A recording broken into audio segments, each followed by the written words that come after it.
kids? I'm surfing the net. Word on the street, there's a shitstorm brewing. Oh my god, I want this to not... Why is there more of this in the news? I don't want to talk about this for first story. And they're getting screwed over by the copyright system, even though they're well within fair use. So I went and I looked through my video manager, and lo and behold, it was just gone. It was just gone. I am angry. Right when I was so close, I am confronted with the idea that I might have everything I wanted to do in my life taken away, or at least severely hindered. We need something grand, something amazing, something to retake the internet.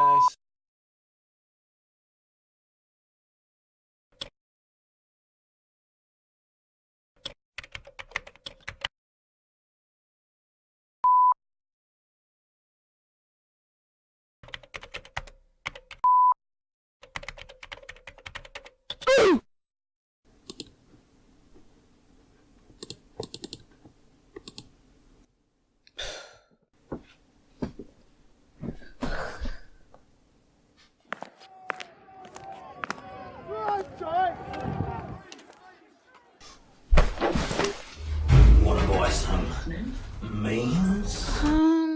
Stop right there, criminal scum! Oh shit, I'm Nobody sorry. breaks the law on my watch.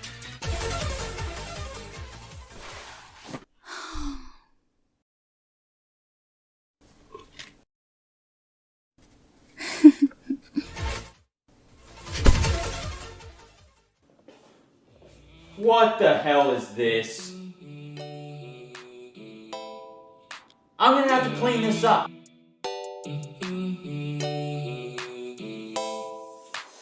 Hey, have I got your attention maybe? Well, I'd hope to heck, because this is the actual important part. The internet, as we know it today, may just be flipped on its head by some new EU laws, and frankly it's not looking too great from here. Anyone fond of the concept of fair use? Well, have fun with it while it lasts. Actually, half the videos on this channel could potentially disappear if these laws were enforced today. This video wouldn't survive for a second either. Do you like commentary and movie reviews? None of that, sorry. You like commenting on people's channels? Well, too bad. You could potentially post copyrighted material there, so sucks to be you. And we already know about the memes business. Our memes. First they take our memes. Then they take our freedom. And I'm not just gonna sit here irresponsibly like Vox News. Live streaming? Nope. Too risky. Gameplay? No way. Parodies won't last either. The mainstream media had a freak out too, since linking to things without a permit is going to be a pain in the butt. Honestly, I don't understand what's so bad about copyright laws as they are now. Sure, they're not solid, and in court things get blurry, but that's the deal with being creative. It's never been a one-size-fits-all. Let's be more thorough with this, though, so I actually have a stable case. In all honesty, the world isn't going to end overnight. There's probably not going to be crazy mass deletions of content all across the World Wide Web. At the end of the day, it's not the websites who are going to face the immediate consequences of letting this content stay online. It's going to be the member states or the countries of the EU. Let's go over some more official documents right here. Articles 11 and 13, starting with this one. Article 13. Please read it. I'm just going to simplify the language a bit though. I know it sounds boring, but bear with me. 1. Information society service providers are basically websites like YouTube, Twitter, Wikipedia, etc. They would legally have to incorporation, so they are communicating with the right holders, people who own the copyrighted material, and ensuring that their work is being used in a way that the right holders approve of. This article encourages the effective use of content recognition technology, so everything that is uploaded anywhere must pass through a filter first to be analysed to see if there is any copyrighted material in it. 2 and 3 are saying that the member states, countries in the EU, need to enforce these laws, making sure the websites do this effectively. Now, you explain to me how in the world a website like YouTube, for example, will have the time and energy to get in contact with all the right holders of all the content on YouTube that is uploaded that contains copyrighted material. They hardly get in contact with the users, and we're the reason they exist in the first place. And have you seen their totally not flawed at all automated filters? Well, they're splendid, as we all know. They have no way in telling what is fair use and what isn't. As I said, creativity has never been a one-size-fits-all. I'll tell you that they're not. They're not going to give everyone the fair opportunity to use copyrighted material freely, as in the fair use way that we usually already do. Fair use is going out of the window because it's going to be way too hard and complicated to upkeep. And that's not just with YouTube. YouTube is just the most convenient example. And you best bet companies are going to take advantage of this. They already take advantage of YouTube's terrible copyright abuse system, except this time they'll be in the right and a strike on your channel will be the least of your worries. Let's go over Article 11. 1.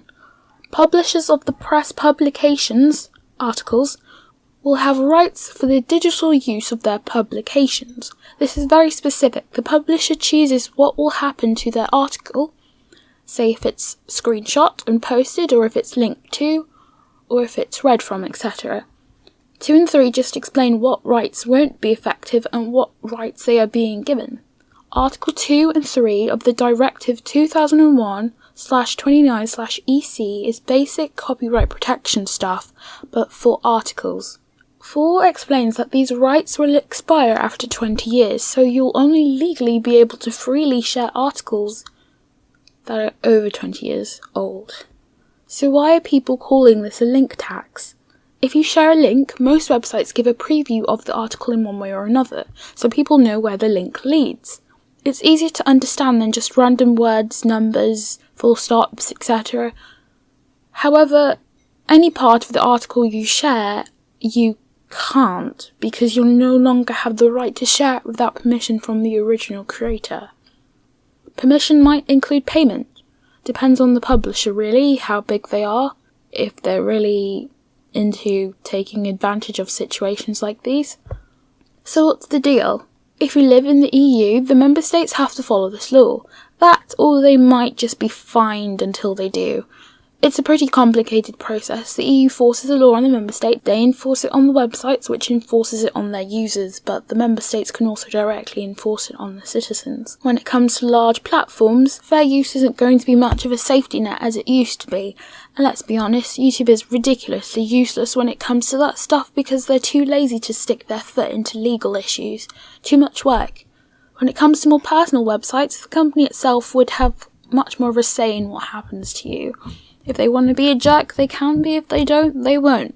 No one's going to be forced to take anyone to court over copyright. But the jerks, on the other hand, this is what can and will happen if they're given more power. You do something they don't like or don't approve of, such as criticise them or give them a bad review, you're going to be the one putting yourself at risk, especially if you go out your way to provide proof or copyrighted material, or both.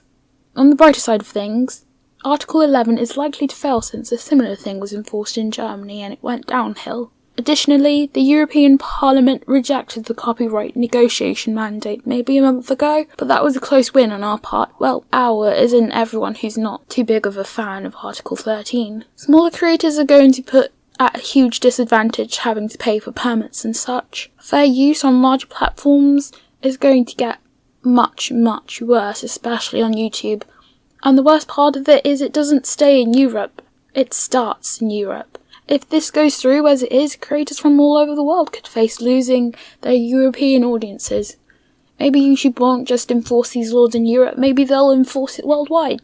There's so many possibilities. But like I said, it's not going to be an overnight process. Legal stuff never usually is. But you're not going to have much of a chance after September the 11th to voice your opinions and be heard. On September the 12th, the European Parliament will debate and vote on Article 13. So tell your grandma, tell your dog, copy and paste this video to your channel, whatever floats your boat. The best thing you can do is contact your local MP, preferably email and phone call them, and tell them what you think. I'm going to leave tons of resources down in the description, so use them to make things easier on yourself. Yes, it will force people to make their own content more, and yeah, small creators will be in the right when it comes to people stealing their content, but at the end of the day, people have always had the option to rightfully take people to court for copyright infringement. Things don't need to be further complicated because it's so clear that large platforms can't handle the responsibility of determining what content is okay or not. Worst case scenario, hope your country refuses to accept enforcing these laws and just gets fined into oblivion instead. But I wouldn't bet on it unless you're in Sweden. Go Sweden, good job, proud of you. Like I said, I'll try and leave a download link of this video in the description. Do what you want with it, I guess. And I'll put some more memey stuff. Farewell! Hey, remember when there was a meme that we have to vote for the EU to not copyright law around memes so that you couldn't just delete memes? Oh, that's right, we are already living it! But it just seems like everything's pointing to this either being ineffective or a damn mess. When it's clearly killing not just me, but the internet as well, along with it.